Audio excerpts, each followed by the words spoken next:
Shalom saudara, salam sejahtera dalam kasih Tuhan kita Yesus Kristus. Kebenaran hari ini berjudul menyerap hidupnya. Jika kita menyadari dan menghayati ada Allah yang menciptakan langit dan bumi, lalu apa yang berhak kita klaim sebagai milik kita? Semestinya kita tidak berhak memiliki apapun. Jika memiliki kesempatan untuk hidup, ini merupakan kesempatan yang tidak terkira indahnya.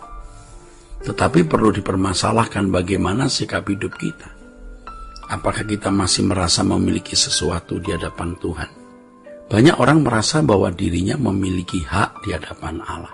Biasanya orang seperti ini memberi batasan antara yang dianggap atau diakui milik Tuhan, dilabeli milik Tuhan, dan label miliknya sendiri. Apa yang menjadi milik Tuhan? Biasa diberikan kepada gereja sebagai persembahan kalau itu milik Tuhan. Dan itu biasanya bicara mengenai persepuluhan. Sedangkan apa yang menjadi miliknya digunakan sesuai keinginannya sendiri. Persepuluhan yang diajarkan di banyak gereja sering menjebak orang percaya pada bagian milik Tuhan dan bagian miliknya. Ada pemisahan gitu saudara, milik Tuhan dan miliknya. Dan ini membangun kesalahan yang bisa fatal. Mestinya segenap hidup kita adalah milik Tuhan, sehingga tidak ada pembagian milik, apakah milik Tuhan dan milik pribadi. Mestinya semuanya adalah milik Tuhan. Tidak boleh ada label milik siapapun. Labelnya satu saja, milik Tuhan. Sesungguhnya sebagai orang percaya kita telah ditebus sepenuhnya oleh Tuhan. Kita tidak berhak atas sejengkal pun hidup kita.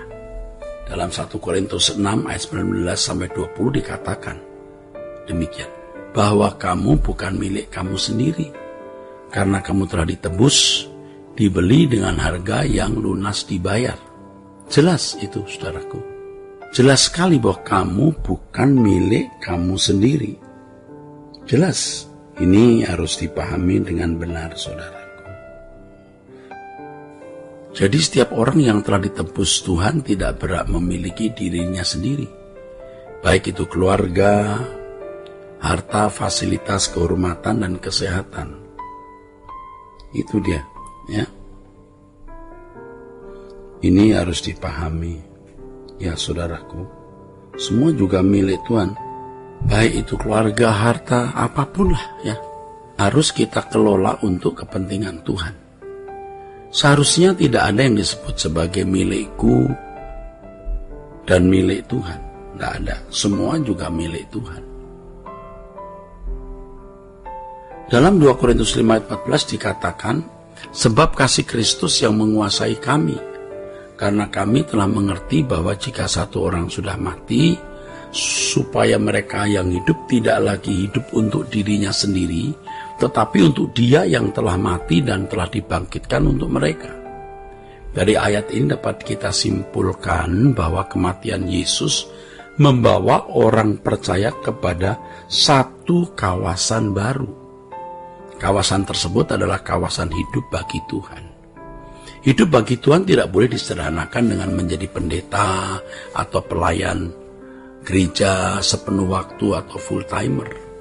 Hidup bagi Tuhan juga tidak dapat dipandang secara dangkal sebagai hidup yang dipenuhi dengan kegiatan rohani seperti berdoa, datang ke gereja, dan membaca Alkitab semata-mata. Hidup bagi Tuhan merupakan kawasan yang luas dan mencakup seluruh aspek kehidupan orang percaya. Dalam setiap perkataan, perbuatan, pertimbangan, keputusan, dan tindakan, seluruhnya dipersembahkan untuk kepentingan Tuhan. Untuk masuk dalam kawasan ini, setiap orang harus menyerap hidup Yesus yang tertuang dalam Injil. Menyerap hidup Yesus. Menyerap kehidupan Yesus ini berarti mengikut jejak hidup Yesus yang mengabdi tanpa batas kepada Allah. Tuhan Yesus tidak membatasi antara miliknya dan milik Bapa. Apa yang ada pada Yesus semuanya adalah milik Bapa di surga. Dalam Filipi pasal 26 dinyatakan bahwa Yesus sama sekali tidak menganggap kesetaraan dengan Allah sebagai milik yang harus dipertahankan. Yesus mengosongkan dirinya dan menjadi manusia sampai mati di kayu salib. Dari kehidupan Yesus ini kita melihat keterlepasan Yesus dari segala sesuatu yang dimilikinya. Artinya, ia tidak merasa bermilik. Tidak heran kalau Yesus berkata serigala mempunyai liang dan burung mempunyai sarang, tetapi anak manusia tidak memiliki tempat untuk meletakkan kepalanya. Kalau Yesus berkata jual segala milikmu bagikan kepada orang miskin, tentu Yesus sendiri juga telah memberikan teladan hidup yang telah dipecahkan seperti anggur, ya, diremukkan seperti roti.